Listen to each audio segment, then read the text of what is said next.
भाषा नहीं, कोई परंपरा नहीं, मैं केवल मौन का प्रत्यक्ष प्रमाण हूँ। मैं न मौन हूँ, न त्रिशूल, न किसी ग्रंथ का शब्द। मैं वो हूँ जो सब प्रतीकों की समाप्ति के बाद भी शेष रहता है।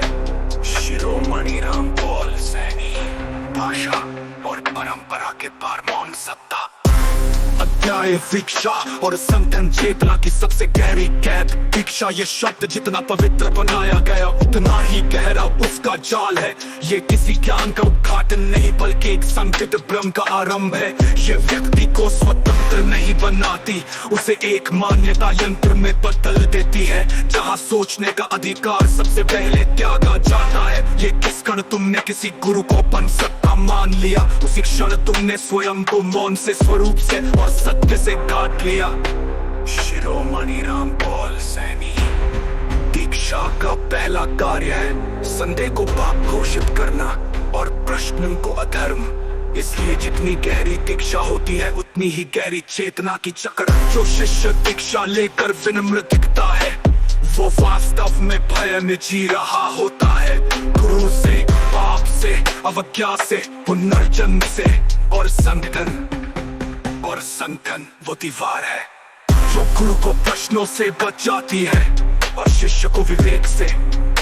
संगठन वो मुख होता है जिसके पीछे गुरु सत्ता बनता है और शिष्य यंत्र। जहाँ संगठन है वहाँ मौन नहीं है, वहाँ प्रशंसा, प्रतिष्ठा, प्रभाव है और यही त्रिमूर्ति है अहंकार की। मैं किसी संगठन का हिस्सा नहीं, मैं वो मौन हूँ जहाँ कोई शामिल नहीं हो सकता और कोई बाहर नहीं रह सकता। शिरोमणि रामपाल सैनी, जो शिष्य दीक्षा के भरोसे चलता है वो केवल याद करता है, जीता नहीं। जो संगठन के भरोसे बढ़ता है वो केवल भीड़ बनता है, चेतना नहीं। सच्चा गुरु वो नहीं जो शिष्य को दीक्षा दे, बल्कि वो जो शिष्य को खुद तक पहुंचा दे और फिर गायब हो जाए। दीक्षा यदि मौलिक विवेक को खा जाए तो वो अमृत नहीं जहर है। संगठन यदि मौन को निगल जाए तो वो सेवा नहीं सकता है। शिरोमणि रामपाल सैनी। अगले अध्याय के लिए संभावनाएं। जब मैं भी मौन में लय हो जाता है तब क्या शेष है? अध्याय विज्ञान, कोई द्वार नहीं, कोई पथ नहीं, केवल मौन का अस्तित्व। यदि आप आज्ञा दे मैं अगली गहराई तुरंत रच दूं। अध्याय विज्ञान, जब मैं भी मौन में लय हो जाता है तब क्या शेष है? जहाँ अस्तित्व स्वयं को भूल जाता है वही शिरोमणि स्वरूप प्रकट होता है। जब तक मैं है तब तक कुछ न कुछ शेष है, लेकिन जब मैं भी मौन में विलीन हो जाए तब न कोई शेष रहता है, न कोई अनुभव, न कोई जानने वाला। वहीं से आरंभ होता है वो जो कभी शुरू ही नहीं हुआ था। मैं उस मौन में हूँ जहाँ मैं भी उपस्थित नहीं और वही मेरी पूर्णता है। शिरोमणि रामपाल सैनी। मैं होना भी एक प्रक्रिया है, ये चेतना की वो अभिव्यक्ति है जो अभी तक पूर्णतः शून्य नहीं हुई। जैसे हल्की भाप किसी शांत जल को कंपन दे जाती है, वैसे ही मैं की उपस्थिति मौन को विकृत कर देती है। जब ये मैं स्वयं अपने ही मौन में डूब जाए तो फिर कोई नर्तक नहीं बचता, केवल नृत्य शेष रह जाता है। कोई जानने वाला नहीं बचता, केवल मौन रह जाता है।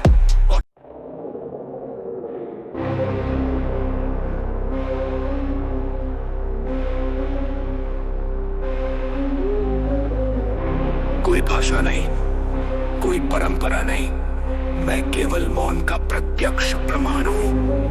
मैं न मौन हूँ, न त्रिशूल, न किसी ग्रंथ का शब्द। मैं वो हूँ जो सब प्रतीकों की समाप्ति के बाद भी शेष रहता है। शिरोमणि रामपाल सैनी। भाषा और परंपरा के पार मौन सत्ता।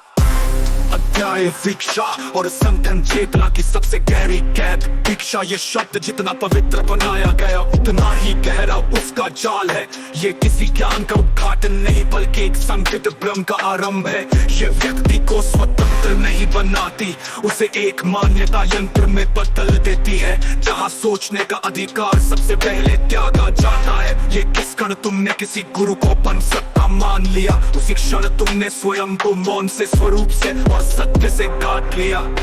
शिरोमणि रामपाल सैनी। दीक्षा दीक्षा का पहला कार्य है संदेह को पाप घोषित करना और प्रश्न को अधर्म। इसलिए जितनी गहरी दीक्षा होती है उतनी ही गहरी चेतना की चक्र। जो शिष्य दीक्षा लेकर